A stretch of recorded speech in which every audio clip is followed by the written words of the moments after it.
Industrial pump shafts spin at thousands of revolutions per minute. Where the spinning shaft meets the stationary pump casing, friction generates immense, immediate heat inside the seal chamber. This extremely narrow gap requires continuous, active management of three specific variables: constant face lubrication, precise temperature reduction, and strict fluid phase control. If that delicate thermodynamic balance is lost, the fluid inside the chamber will boil into a vapor, or abrasive particulates will accumulate, destroying the highly polished seal faces in seconds. Controlling these variables requires a continuous exchange of energy and fluid between the seal chamber and the external system, extending the seal's survival beyond its dry run limits. The industrial framework for providing that fluid exchange is API 682. This standard establishes a rigorous, systematic vocabulary of piping plans designed to actively stabilize the seal chamber environment. This diagram reveals how these plans are constructed from a standardized menu of modular components: heat exchangers, cyclone separators, orifices, and pumping rings. These standardized configurations provide a targeted sequence of interventions to neutralize escalating process hazards. We can trace the logic of these interventions step by step, starting from the most basic internal fluid flushes and building directly to absolute zero-emission barrier systems. Understanding the principles behind these diagrams allows for system selection and troubleshooting based on the specific physical demands of the pump and its fluid. When dealing with standard, clean process fluids, the baseline strategy is to borrow fluid from the pump's own operational flow. This diagram illustrates API Plan 11, the most widely utilized single-seal flush arrangement in the industry. As the pump pressurizes the fluid, a bypass line takes a portion of that discharge, routes it through a regulating orifice, and injects it directly back into the seal chamber. This continuous loop serves two distinct mechanical functions simultaneously.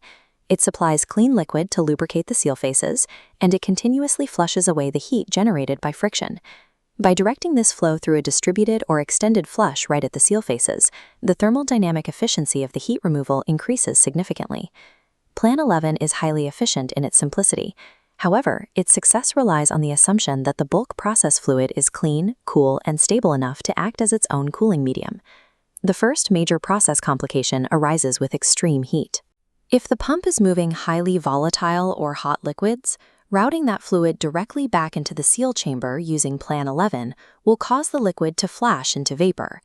This schematic maps the initial, brute force reaction to this problem, Plan 21. This configuration takes the same high-pressure discharge bypass, but runs the fluid through a heat exchanger to lower its temperature before it reaches the seal.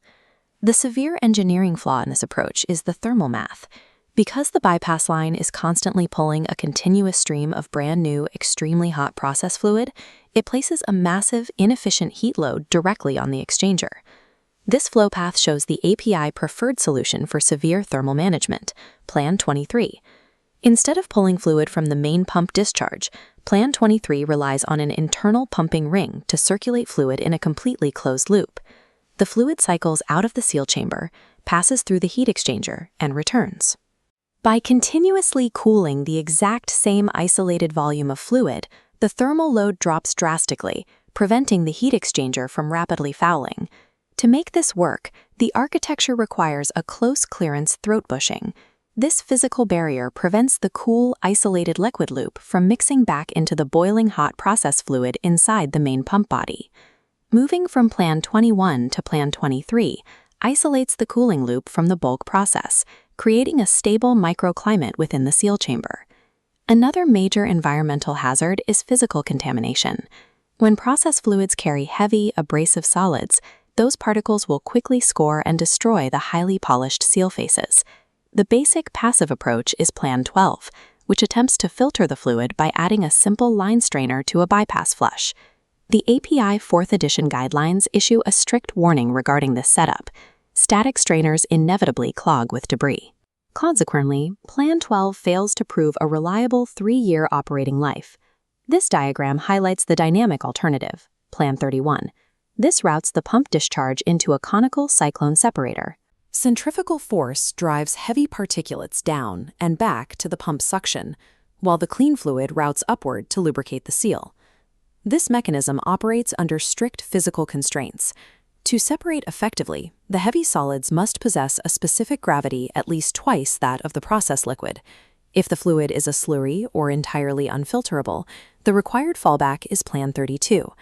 This abandons the pump fluid completely and injects a continuous stream of clean liquid from an independent external source. Managing particulate hazards forces an explicit economic choice: invest in the mechanical complexity of centrifugal separators, or accept the continuous cost of diluting the final product with an external flush. The ultimate hazard tier involves toxic, extremely hazardous, or highly regulated process fluids. These substances demand absolute, guaranteed containment. Managing these hazards requires a structural upgrade to dual seals, an arrangement that utilizes both an inner primary seal and an outer secondary containment seal.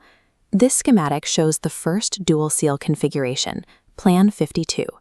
The space between the inner and outer seal is filled with an unpressurized liquid buffer connected to an external reservoir. If the primary seal fails, the hazardous process fluid leaks into the buffer, raising the pressure and triggering an alarm system.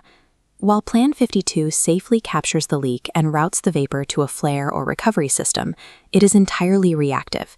It manages the hazard, but it does not physically prevent the primary process leak from occurring. To achieve definitive zero-emission operation, this diagram shows the transition to Plan 53A. Here, the external reservoir is pressurized with a gas, typically nitrogen, forcing a clean barrier fluid tightly inward against the primary seal faces. This creates absolute physical containment. Because the barrier fluid is artificially maintained at a higher pressure than the pump's internal chamber, the hazardous process fluid mechanically cannot escape outward. Plan 53A has a hard thermodynamic limit. The direct physical contact between the high-pressure nitrogen and the barrier fluid causes dangerous gas entrainment at pressures exceeding 10 bar. To solve this gas absorption problem at higher pressures, engineers deploy mechanical isolators. As highlighted in the schematic, Plan 53B introduces a bladder accumulator, utilizing a flexible rubber membrane to physically separate the pressurizing nitrogen from the liquid barrier. The most highly calibrated iteration is Plan 53C, which utilizes a differential pressure tracking piston. Instead of static gas pressure, the piston dynamically references the pump's internal pressure, automatically adjusting the barrier fluid pressure to match exact process fluctuations. The transition from Plan 52 to the Plan 53 series changes the physical direction of the fluid barrier. Instead of capturing leakage moving out, the system uses higher external pressure to force clean fluid in. Reviewing the progression from a basic Plan 11 flush to a fully automated Plan 53C barrier reveals a strict hierarchy of operational control. The governing economic rule of seal reliability is targeted investment. You only deploy added capital cost and mechanical complexity when the specific process variables demand it. This decision tree shows how every hazard maps to a specific countermeasure. Thermal limits mandate Plan 23's closed loop.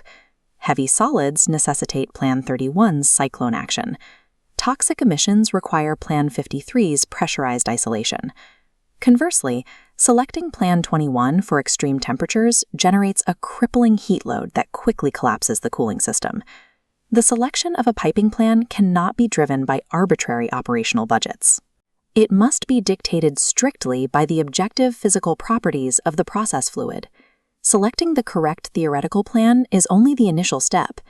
The actual survival of the mechanical seal depends on the physical execution of the piping in the field. API 682 outlines universal construction mandates to ensure uninterrupted fluid mechanics. Piping must utilize large radius bends rather than sharp perpendicular elbows, preserving laminar flow and eliminating severe friction losses. To combat vapor locking, gravity must be leveraged correctly. Every horizontal run of tubing must slope upward at exactly 40 millimeters per meter, guaranteeing that trapped gases naturally migrate away from the seal. Systems must utilize internal forced circulation devices where possible to guarantee flow, and technicians must rigorously verify that the entire loop is properly vented before the pump ever turns on. A mechanical seal is a highly tuned precision instrument, but its ultimate lifespan and reliability are dictated entirely by the engineering rigor of the piping loop designed to support it.